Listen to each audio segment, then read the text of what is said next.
stop being just an engineer. Throughout my career, I've heard too many times when I ask people, why do you like to be an engineer? Or why did you choose to study engineering? They would say, oh, because as an engineer, you don't need to communicate that much and I'm not that good in communication. Or they may say, because I enjoy sitting behind my computer screen and just do my own thing for the whole day without having to interact with other people. Honestly, this really makes me sad because there's so many things outside of the engineering tasks that can make your career so much more meaningful. So stop sabotaging yourself. Instead, be a storyteller. As an engineer, I believe you always have that great idea.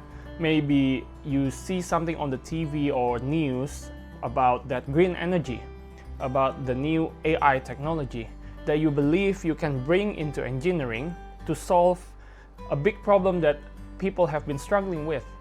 Then be a storyteller. The way you tell an idea is just as good as the idea itself.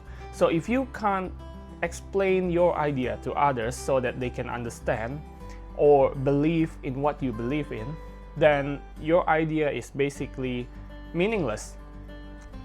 And then be a team player and a team leader.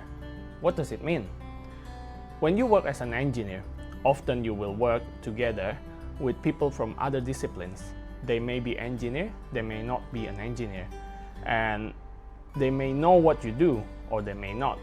So as a team leader, what I mean is you're responsible for your own tasks, but you need to make sure that other disciplines, they know what you're up to and they can do what they need to do so that you can achieve your goal.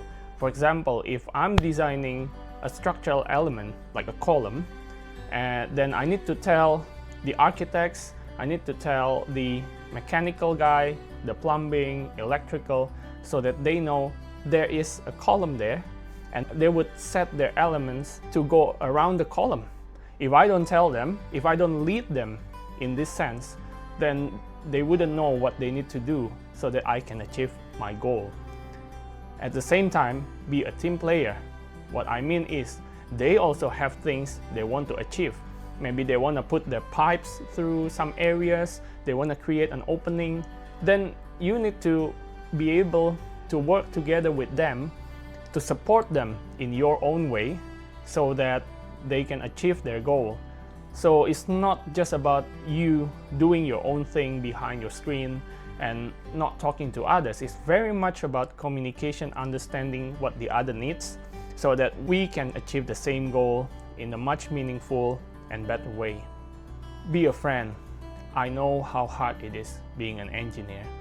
And sometimes you don't just face work problems, but you also face maybe family problem, maybe your friendship or relationship problem.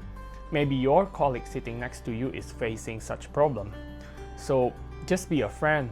Maybe just say hi in the morning, say goodbye in the evening, and maybe have lunch together sometimes. I'm not saying you need to mix your work life and your personal life into one, because I also believe that separating them up to some degree has some benefit to our work life. But at least when you're at work, just be a friend to the colleague next to you. That will make the workplace so much better and everyone's life so much easier. Lastly, be a learner. From when I started my career about 10 years ago until today, the skills that I learned that day that was in demand by the market and has brought me for 10 years up till this point may not be the same skill that I need to bring myself from this point to the next 10 years. So always learn to be curious, always learn new things, try to see what's coming up, try to open your mind.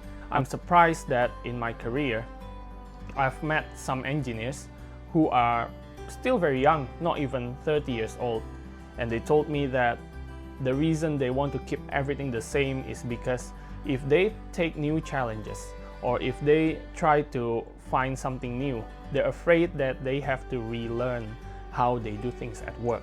They're very comfortable with the same pattern, same calculation method, same software that they use. However, you should not limit yourself, because the world is changing very fast and it gets even faster. And so we need to get used to learning. And so what I want to say is, stop sabotaging yourself, because there's so many things that you can do to make your career much more meaningful. What about you? What are the things that you think are very important that makes your career so much more meaningful? Let me know in the comment below. I'm really curious to know what are those secrets that you have that you would like to share with everyone. Thanks for listening.